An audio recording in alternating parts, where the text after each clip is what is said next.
నటించిన Kingdom cinema ఇప్పటికే విడుదల కావాల్సి ఉంది. అనేక కారణాలతో వాయిదా పడిన ఈ సినిమా ఎట్టకేలకు ప్రేక్షకుల ముందుకు వచ్చేసింది.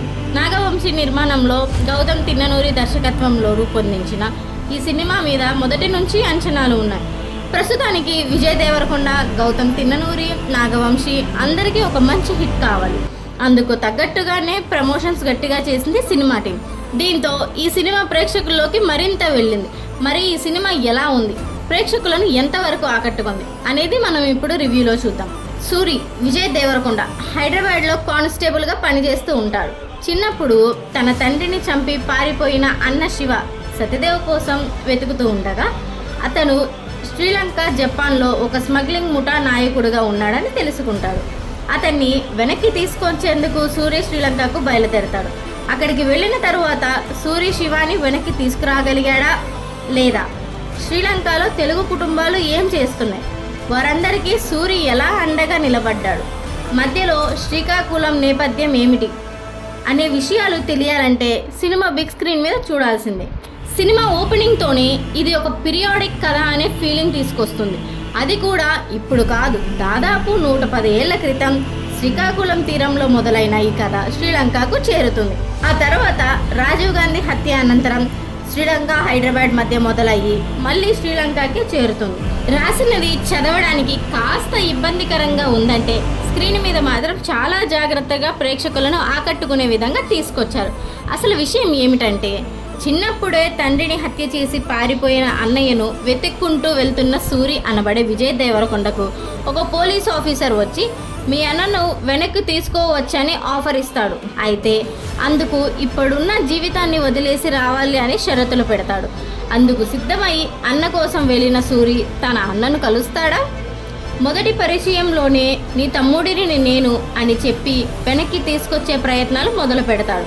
అయితే అక్కడి నుంచి కథ అనేక మలుపులు తిరిగేలా రాసుకున్నాడు దర్శకుడు. నిజానికి ఫస్ట్ హాఫ్ చాలా నీటుగా ప్రేక్షకులను ఆకట్టుకునేలా తెరకెక్కించడంలో దర్శకుడు సఫలమయ్యాడు. అయితే సెకండ్ హాఫ్ మొదలైన తర్వాత కథ ఎందుకో ఎక్కడెక్కడో తిరుగుతున్న ఫీలింగ్ కలుగుతుంది. దానికి తోడు సెకండ్ హాఫ్ మొదలయ్యాక ఈ సినిమా కథ ఇంకెక్కడో చూసినట్టు అనుమానాలు మొదలవుతాయి. యుగానికి ఒక్కడు నుంచి మొదలై ఇటీవలే వచ్చిన రెట్రో లాంటి సినిమాల ఛాయలు కనిపిస్తాయి. అయితే నటీనటులు పర్ఫార్మెన్స్తో ఆకట్టుకునే ప్రయత్నం చేసి చాలా వరకు సక్సెస్ అయ్యారు. కానీ ఫస్ట్ హాఫ్ మెప్పించినంత సెకండ్ హాఫ్ ప్రేక్షకులను ఎంగేజ్ చేయడంలో తడబడింది అనడంలో సందేహం లేదు. అయితే సినిమా సీక్వెల్కు ఇచ్చిన లీడ్ అయితే కొంతవరకు ఎంగేజింగ్గా అనిపించింది. ఒక మంచి క్లిప్ హంగర్ కనుక సెలెక్ట్ చేసుకుని ఉంటే ఇంకా బాగుండేదేమో అనిపిస్తుంది.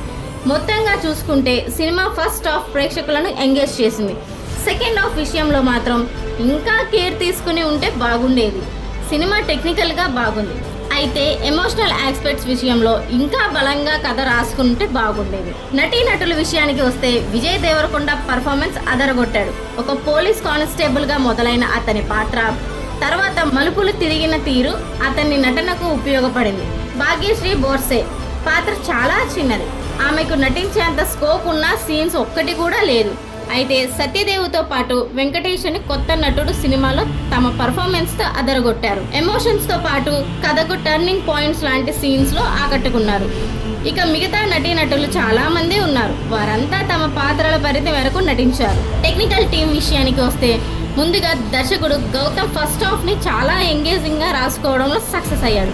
కొన్ని చోట్ల ఫ్లాట్గా వెళుతోంది అనిపించిన ఫస్ట్ హాఫ్ మాత్రం ఎంగేజింగ్గానే ఉంది. సెకండ్ హాఫ్ రైటింగ్ విషయంలో కూడా కేర్ తీసుకుని ఉంటే బాగుండేది. సినిమా టెక్నికల్గా చాలా క్వాలిటీగా అనిపించింది. సినిమాటోగ్రఫీ బాగుంది, కొన్ని ఫ్రేమ్స్ కొత్తగా అనిపించాయి, డైలాగ్స్ ఆకట్టుకునేలా ఉన్నాయి. యాక్షన్ సీక్వెన్స్లో వైలెన్స్ పాళ్ళు కాస్త ఎక్కువగానే ఉంది. అయితే ఇలాంటి సినిమాలకు ఎమోషనల్స్ హై చాలా ఇంపార్టెంట్. ఆ సినిమాలో ఇంకా కేర్ తీసుకుని ఉండాల్సింది. నిర్మాణ విలువలు చాలా బాగున్నాయి, పాటలు పర్వాలేదు, కానీ బ్యాక్గ్రౌండ్ స్కోర్ ఇంకా ఇంపాక్ట్ చూపించాల్సింది. లొకేషన్స్ బాగున్నాయి. Plus points Vijay Deverakonda acting, Gautam direction, కొన్ని elevation scenes, music. Minus points screenplay, second హాఫ్లో కొన్ని సీన్స్.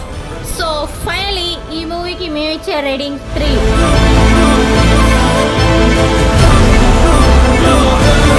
ఇంకా ఇలాంటి మాస్ మరియు సినిమా అప్డేట్స్ కోసం మా ఛానల్ బన్నీ సినిమా వర్స్ని సబ్స్క్రైబ్ చేయండి. వీడియో నచ్చితే లైక్ కొట్టండి, మీ ఫ్రెండ్స్ అండ్ ఫ్యామిలీతో షేర్ చేయండి, మీ అభిప్రాయాన్ని కామెంట్లో తెలపండి.